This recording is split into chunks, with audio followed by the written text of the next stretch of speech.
এইবার আমি একটু ডিফারেন্ট ক্যারেক্টার এক্সপ্লোর করার ট্রাই করছি, যাতে আমি নিজেকে ডিফারেন্টভাবে দেখতে পারি, প্লাস মানুষও আমাকে অন্যরকমভাবে দেখতে পারে। আমি কোনোটাতেই মাইন্ড করবো না যে আমার স্ক্রিপ্ট, আমার টিম, আমার কো অ্যাক্টর সবাই ভালো হয়।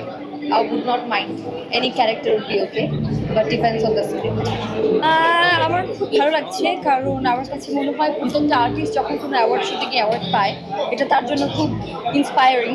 এই অ্যাওয়ার্ডগুলো আমাদেরকে খুব ইন্সপায়ার করে নেক্সট ভালো কাজ করার। আর আজকের প্রোগ্রামটা নিয়ে যদি বলতে চাই, তাহলে ইট ওয়াজ ভেরি গুড প্রোগ্রাম, খুব অর্গানাইজড ছিল। বাট নর্মালি হয় কি, অনেক প্রোগ্রামে গেলে মনে হয় অনেকে অনেক আগে চলে যায়, বাট আজকের প্রোগ্রামটা খুবই ভালো ছিল এবং খুবই অর্গানাইজ ছিল। সবাই বসে আমরা শোটা এনজয় করেছি। বকুল ফুল আসলে এমন একটা প্রজেক্ট যেটা আমার কাছে মনে হয় আমার জীবনের একটা অন্যতম প্রজেক্ট, কারণ এখানে আমি অনেক ডিফারেন্টভাবে অ্যাক্টিং করেছি, যেটা আমি কখনো ভাবিনি যে আমি আসলে এভাবে নিজেকে দেখতে পারবো। এর জন্য আমার ডিরেক্টর, আমার এন্টায়ার টিমকে থ্যাঙ্কস যে আমাকে এই নাটকে কাস্ট করা হয়েছে। অনেকে এই কাজটা দেখেছেন এবং অনেক প্রশংসাও আমি পেয়েছি কাজটার জন্য, এবং আজকে সর্বশেষে আমি একটা অ্যাওয়ার্ডও পেলাম কাজটার জন্য। সো এটা আমার জন্য অনেক বড় একটা পাওয়া।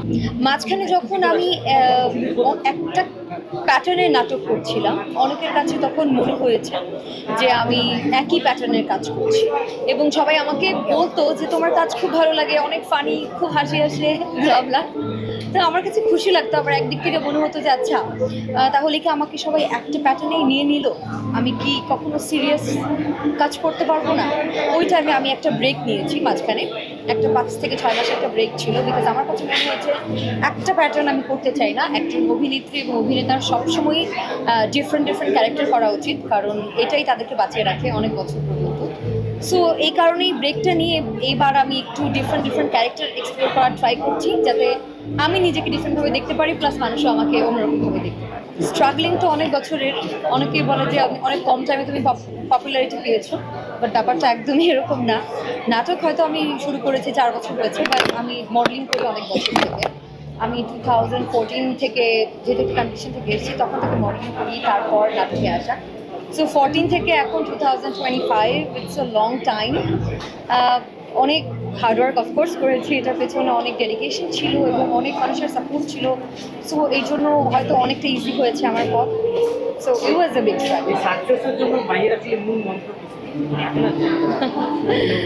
আমার কাছে মনে হয় যে এখনও মানে সাকসেস, হ্যাঁ পপুলারিটি পেয়েছি, বাট আমি এরকমভাবেই আসলে এই জায়গাটাতে একটা জায়গা, নাম একটা ক্রিয়েট করতে চাই নিজের, যেটা আজকে থেকে 25 বছর পরে যখন অন্য একটা জেনারেশন আসবে, তখনও যাতে বলে যে হ্যাঁ উনি ভালো অভিনয় করতেন। এরকম একটা জায়গায় নিজেকে আমি দেখতে চাই।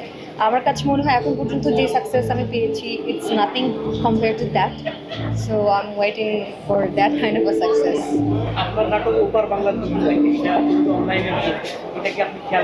হ্যাঁ, আমি কমেন্টস করি। অনেক কলকাতা থেকে অনেকে কমেন্টস করে মাঝে মাঝেই, সব পোস্টে, ভিডিওতে, নাটকের নিচে আমি মোস্ট অফ দ্য টাইম আমি কমেন্টস করি। সো ভালো লাগে দেখতে যে ডিফারেন্ট একটা কান্ট্রির মানুষ আমাদেরকে চিনছে, আমাদের কাজকে সম্মান করছে।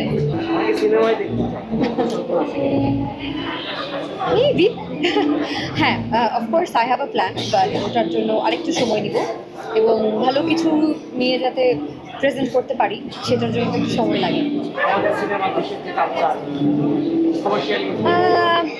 আমি কোনোটাতেই মাইন্ড করবো না যে আমার স্ক্রিপ্ট, আমার টিম, আমার কো অ্যাক্টর সবাই ভালো হয়। I would not mind. Any character would be okay, but depends on the script.